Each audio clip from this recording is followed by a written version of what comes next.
Hey everyone, welcome to Holistic Lifestyle Tips, Getting Real About the Woo-Woo. I'm Becky Russell, owner of wellness company Hope Essential, and I started this Facebook Live series because I wanted to dispel the myth about what holistic living looks like. I think a lot of people think it's just really strange and out there and only certain people should do it or can do it, and it's everyday people choosing to treat the entire body, mind, body, and soul, and heal from the inside out, and not just treat symptoms. I truly believe that this is one of the keys to aging with the quality of life, and I've been practicing this lifestyle for over 25 years. So I truly believe in it, and I just want to share what I've learned on this journey. I am not an expert. I'm not a doctor. I'm just an expert. I am an expert in what not to do to age with the quality of life. So I believe this is key. So we need to be emotionally, physically, and spiritually well. And this week number 13, we are going to talk about emotional wellness, and in particular, counseling. And I think it's very tragic that there is such a stigma attached to mental health. And I hope that you will help me get rid of that, because honestly, if you are not emotionally well, how are you going to have the motivation to eat healthier or exercise or read personal development books or do anything positive if you are not in a good place emotionally? It's so important. And yet there's this stigma about reaching out and asking for help. So I want to help dispel that myth and spread that message that it's a sign of strength to ask for help. So I think for minor concerns, minor stresses, of course, we can just talk to friends and family, trust people we trust, and vent, and that helps. Sometimes more physical activity helps. There's other things we can do. Essential oils help, but for the more serious issues, we need to get help. And one of those amazing resources is counseling. And I just want to read, I just want to read this description from the website of Journey, for the Journey Center for Healing Arts here in Johnson City. The owner, Sybil Smith, is a psychotherapist, and I just love her, respect her. And these words just really explain what their practice is all about, and I just want to share it with you. We get lost in the pain, and then we lose our connection with our own soul. That pain is deep and pervasive. From that pain place, we need a little help to get back to who we are, to the truth of who we can be. That place of pain can look like depression, anxiety, panic attacks, fear, avoidance, and can sometimes land us in the midst of disordered eating or post-traumatic stress disorder. Those are the labels our society has placed on that hurt. I call it a soul bruise, and it feels like standing in quicksand, afraid to move, but with a knowing that you cannot stay here.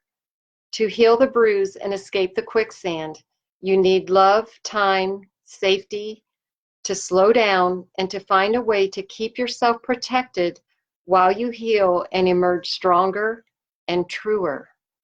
I think those are beautiful words. What a beautiful way to look at counseling.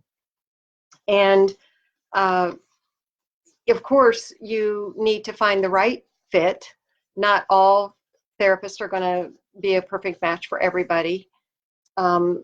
I think too many people try one and they feel they didn't get anywhere, or they just didn't connect, and then they just give up totally. I think it's just like anything else. You keep looking, you keep asking for referrals from friends. You don't stop. It's important. If you had a heart condition, you wouldn't just go to one cardiologist and not like him and never go to another one. You would not do that. So please have that same persistence with your mental health. But on the other hand, don't use that as an excuse to get out of doing the hard work, because doing that digging, getting to the root of what those emotional issues are. So many people in my family had and do have addictions to food and other addictions, alcohol and so forth. Why? What is there? Is it just a chemical thing? Is there, especially if you're an emotional eater, there's a reason for that. So if you do not get to the root cause of why you are eating for emotional reasons, how are you going to ever stick to any kind of healthier eating? Because you're stuck in that pattern. And so you need someone, a professional, to help you figure all that out. And I think it's important to understand that just because one person didn't have a good experience, that doesn't mean you won't. I personally have had wonderful experiences with counseling. I wish I could go monthly. I feel so much better after every session, not because the circumstances have changed, but because that expert, that objective expert, has listened to me, has either assured me I'm doing the best I can, or is giving me concrete tools to help me through this hard time. And but I was fortunate to get someone who was a good fit. So, but I'm telling you, as persistent as I am, if it hadn't been a good fit, I would have kept looking, because I do know how important emotional health is. I really strongly believe that.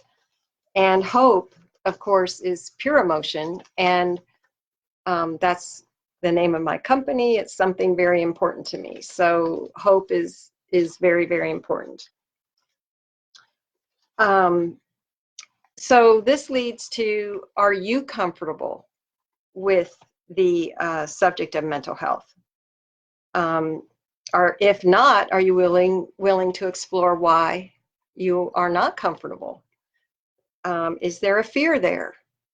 Because seriously, there is probably someone in your inner circle that is struggling. And if you were maybe more open or aware of what those signs are, you could be a source of help. So is that something you just want to bury your head in the sand? You just don't want to talk about it or see it? Or is it something that is just like any other cry for help and you're going to be there for that person?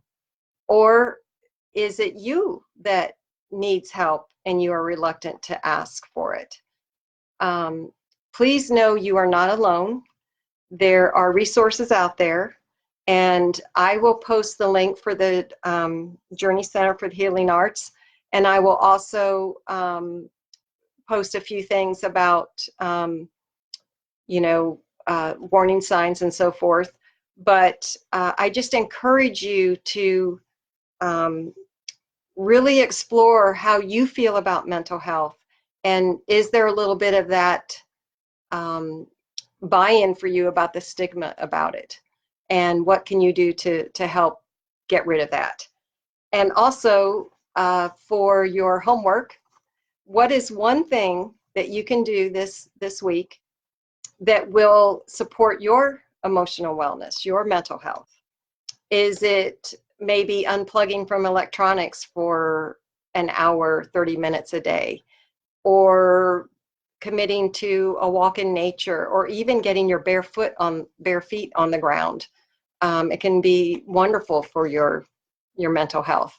What is it? Meditation. What is it that would help with your emotional mental health.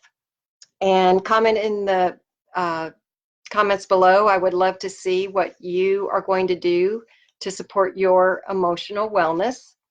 And until next time, choose you, choose natural, choose now.